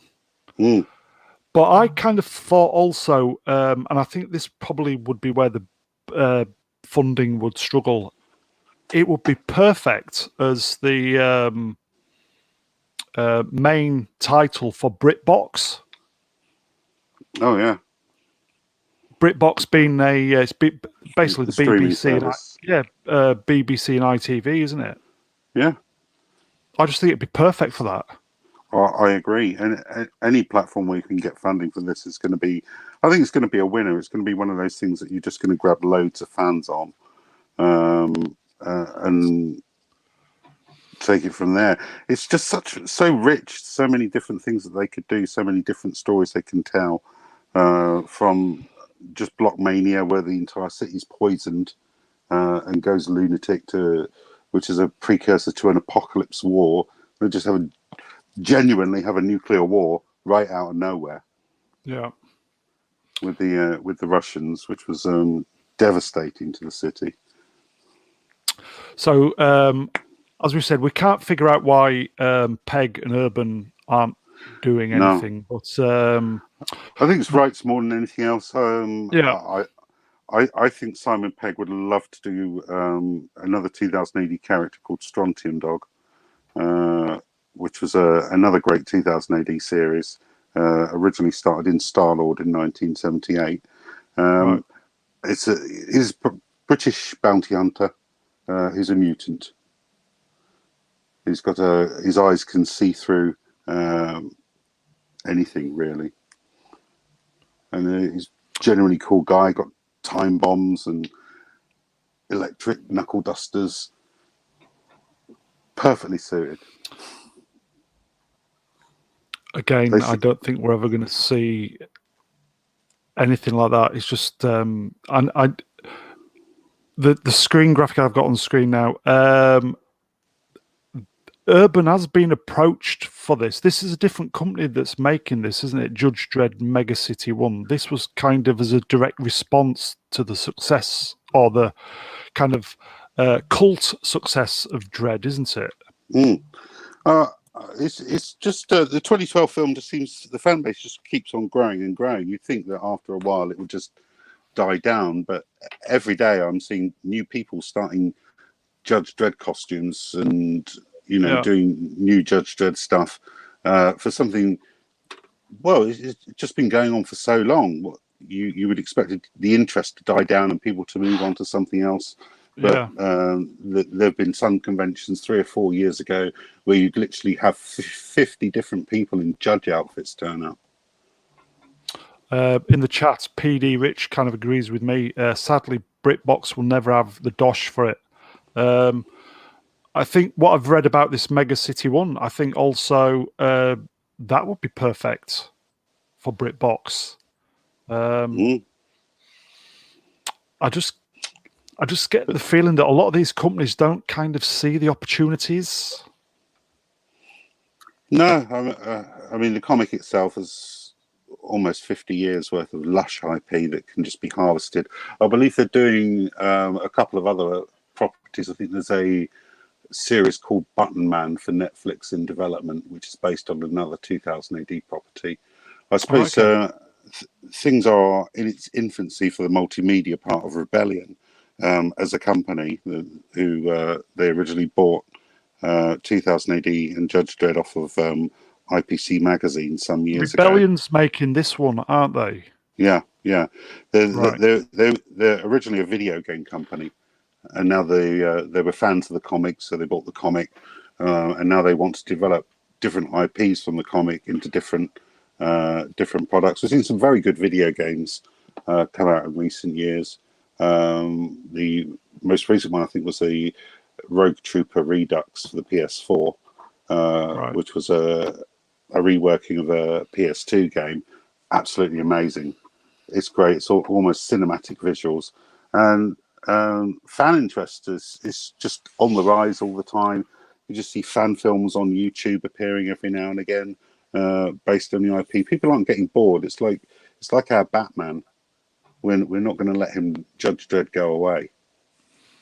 Yeah, because Rebellion made quite a big thing of this a few years ago, didn't they, if I remember correctly? There was lots of big announcements about this. I think they were getting a bit ahead of themselves, with we've got all of this, make all of these. I mean, it's something like Lucasfilm do, and half of these things never come to fruition. They're just good ideas that they're throwing out there to see what the fan reaction is going to be. Keith, do you remember that when they were having the big kind of conferences about they were going to be producing Mega City 1, and they said they were going to approach Carl Urban? Do you remember that? Yeah, no, I do. I very much remember that. In fact, I was actually at the time I was trying to find out about the studios in the UK that were going to do it, because I was looking to I was working in the industry supplying equipment, in technology, and was looking to see if I could perhaps have it as a potential lead for some business, as well as being obviously interested from a creative point of view as well about what they were doing. But it was very hard to get any real contact with anyone. It seemed like, again, as you rightly said there, it seemed like they'd got a little bit ahead of themselves, and the actual rumor mill out there was doing a lot more than was actually going on behind the scenes, as it were. So so sadly it didn't really go anywhere, but I absolutely remember the hype about it, and that's going back a few years now. That was like 2016, 17. Yeah, it's about 4 or 5 years ago. Yeah and obviously nothing, or to my knowledge nothing, has happened since. So do you know what does me with all these projects? When people start saying, oh, we're going to do this, we're going to do that, we're going to do the other, usually means it's never going to happen. Instead of like you go to panels and stuff like that, they say, we are, not we're gonna, And they've actually, they've got it in pre-production, or they've actually, done the pilot and 2 or 3 episodes just in case they get picked up. But there's always a lot of talk in Tinseltown and the industry as a whole, where a lot of people have said, "Oh yeah, we're going to do this next," and it never happens. Just look at James Cameron, for instance. And he's still working on his Avatar films.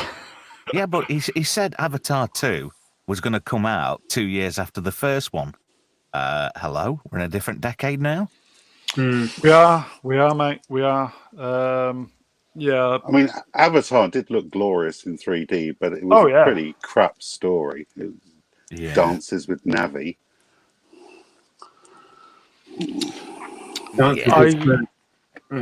I read.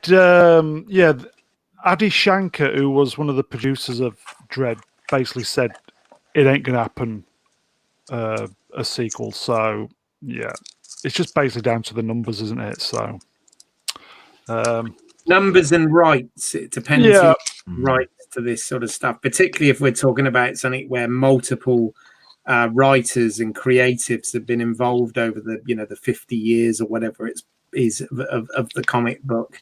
That can often get quite complex, although as you pointed out earlier, a lot of them are dying off now, so it's going to get even worse because it's going to go to estates and all that sort of thing, where it becomes even more convoluted. So yeah, just look at Terry Nation, for example, when he passed away. Yeah, I sincerely hope we get some more Judge Dredd. In an ideal world, yes, and soon. Yeah, definitely. Yeah, Keith, didn't Netflix open up some UK production studios or filming studios recently?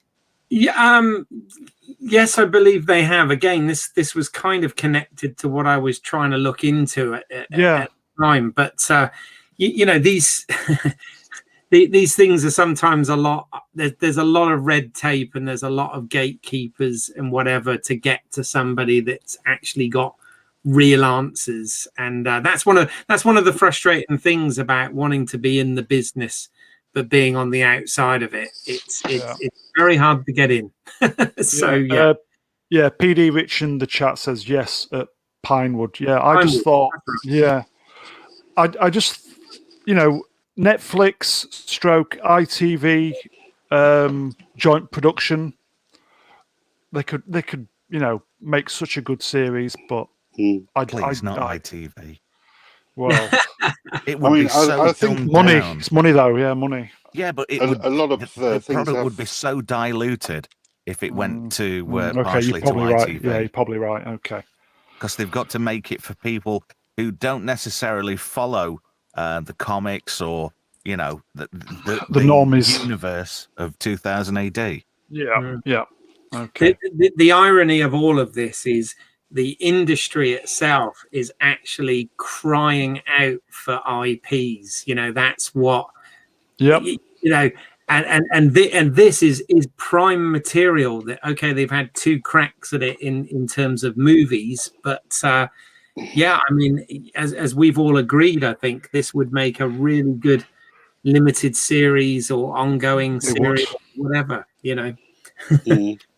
I mean, I wouldn't be surprised if a lot of projects are on hold at the moment because of the advances in technology.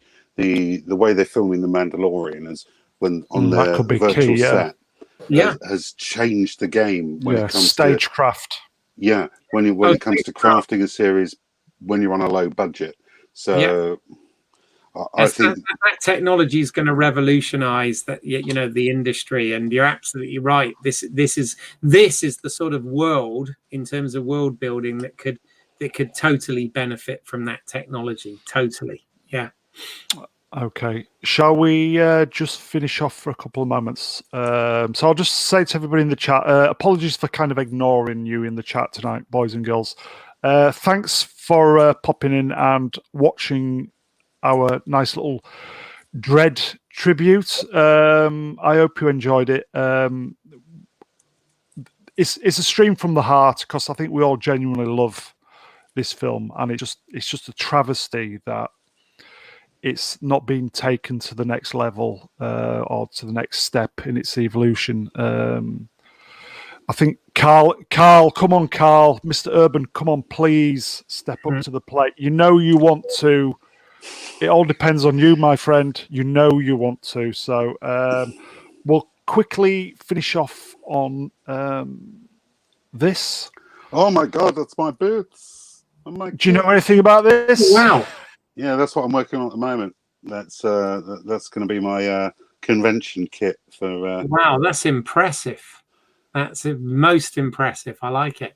So yeah, I've been on and off. I've been working on this for like 5 years now, just collecting all the bits. It was originally going to be a really low budget version of Judge Dredd, but as I started collecting the bits and it all started coming together, it doesn't start to look low budget anymore. It doesn't look low budget to me, mate. It looks really, really good.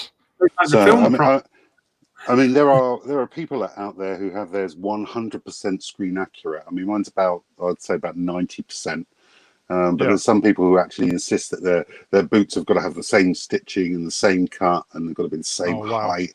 And their lawgivers are like they're functional. They've got like digital readouts in them and replaceable magazine clips, and some are even built around airsoft guns.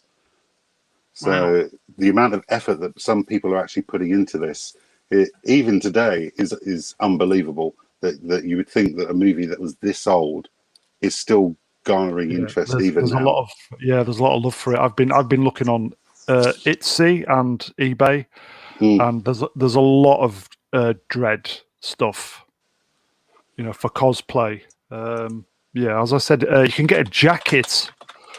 You can get a leather jacket for about 150 quid from the States. And lots of 3D printed stuff. So, if you're really into the Dredd stuff, I mean, plenty of it about. You start off with a checklist of the things that you want to get, and then you realise that you've got to learn how to attach rivets, and you've got to learn how to attach eyelets and punch holes and leather work and buckle work, and oh my God. You get to the point where you think, I'm going to get someone else to make my armor. I've got to give you credit, though. Without lowering the tone, I've got to say that's fucking amazing. Yeah, just fucking great. I agree. The craftsmanship there. I mean, you could have told me that those were some of the props from the actual film, and I would have believed it. Yeah.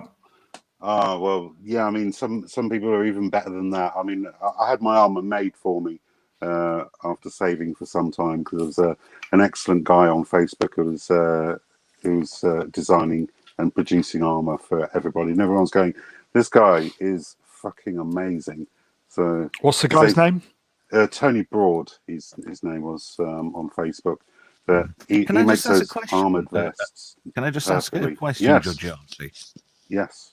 The helmet, is that from a cast or a kit? That has been made for, I believe it was created by somebody called Steve Robb. It's an oversized helmet to fit my giant, enormous head. I've got a size 26 hat size. So you got a big noggin. big fucking noggin. I tried making it out of foam, which I've previously done other costumes on, like Iron Man, and which are entirely made out of foam camping mats. But on some things you've got to let the professionals take a hold of it and go, I'm going to let you do that, because it's far too complicated for me.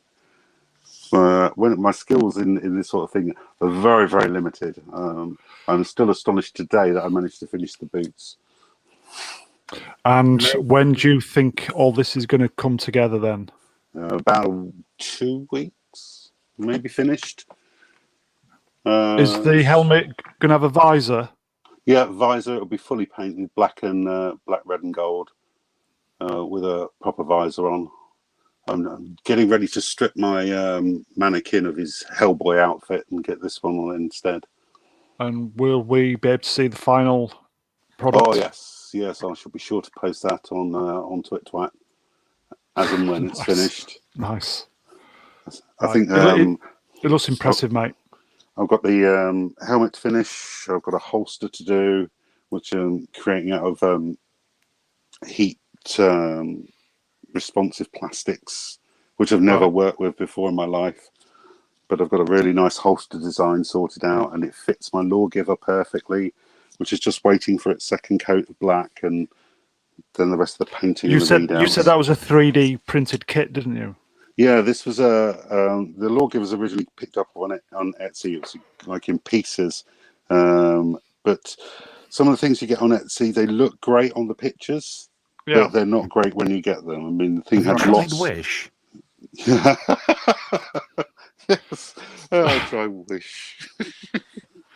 Yes, I'll have a Lawgiver, please, and a dog turns up. It's got forgiving law. I must admit, I did kind of have a look at some of the stuff online last week. I just thought, look, if I was going to do cosplay, which I've never done, I think I would it would either be RoboCop or Dredd. But that's just me. Do you know what I thought about going to a con dressed as? I'm frightened to ask. Me too.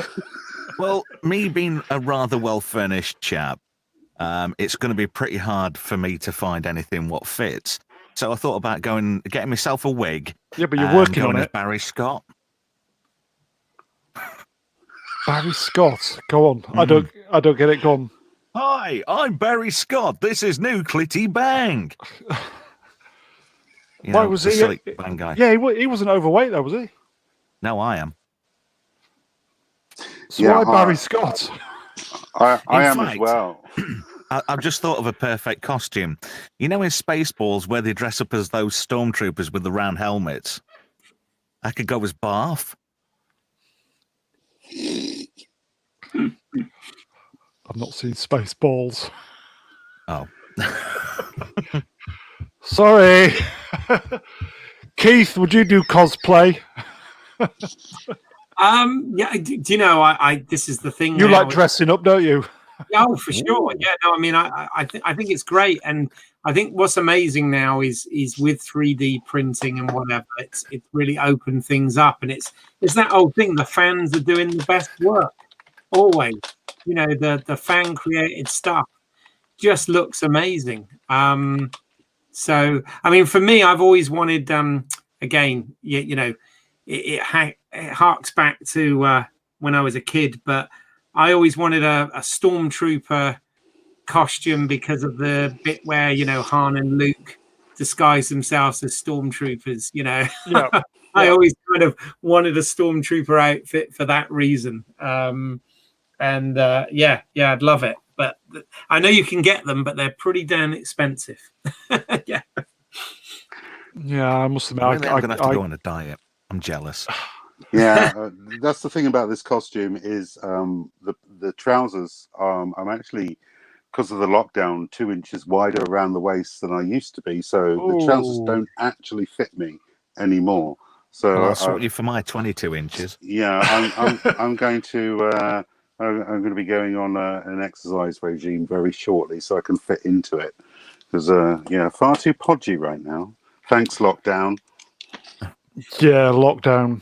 Oh, dear. Lockdown's got a lot to answer for, hasn't it? You know, I'm feeling discriminated against now with science fiction and the like because there isn't really many fat superheroes, is there? No, they're more like villains, aren't they? I suppose I could go as Fat Bastard from Austin Powers. Hey, look at my titties! What about Jabba the Hutt? Chuda. Yeah, there's always that. Yeah. I'd rather go as Fat Bastard, I think. Well, I ate a baby once, so I the other white meat. Does Fat Bastard like Iron Brew as well? Probably Scottish. Okay.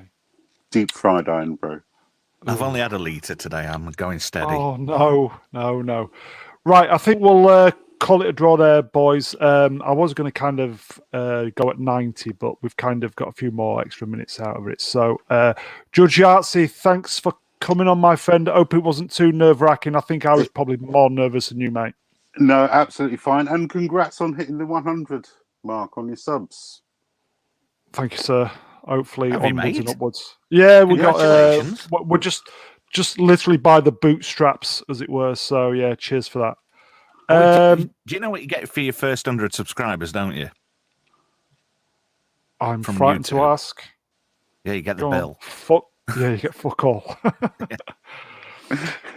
Which is Trev. shit, really. Trev, it is. Trev, thanks for turning up, my friend. Better late than never. Thank you very much for having me. And I it's think nice to make your acquaintance, lads. And yours as well, Trev. Likewise. Thank you, Trev. And bringing up the rear, channel favourites of mine. First guy asked for the stream tonight because I knew he'd love it. Judge Keith, thank you, sir. Righto, thank you for having me on, and nice to meet Judge Yahtzee and Judge Trev. I really enjoyed that, and thank you, Judge Brown. Appreciate it. Maybe, as I said, maybe you should do the 95 version on your channel, and maybe we could produce something for you, and see how we get on. Yeah, maybe we'll see. We'll see how the old schedule is. But congratulations on getting up to some more subscribers and stuff. That's good work. And you're doing reasonably well at the moment, aren't you? On subs. I've just hit 250. Wow. But that's 93 videos. So yeah, I got there just before the 100th video, which I'm quite pleased about. But I might actually do a review now on the Blu-ray of Dredd, because I think you should.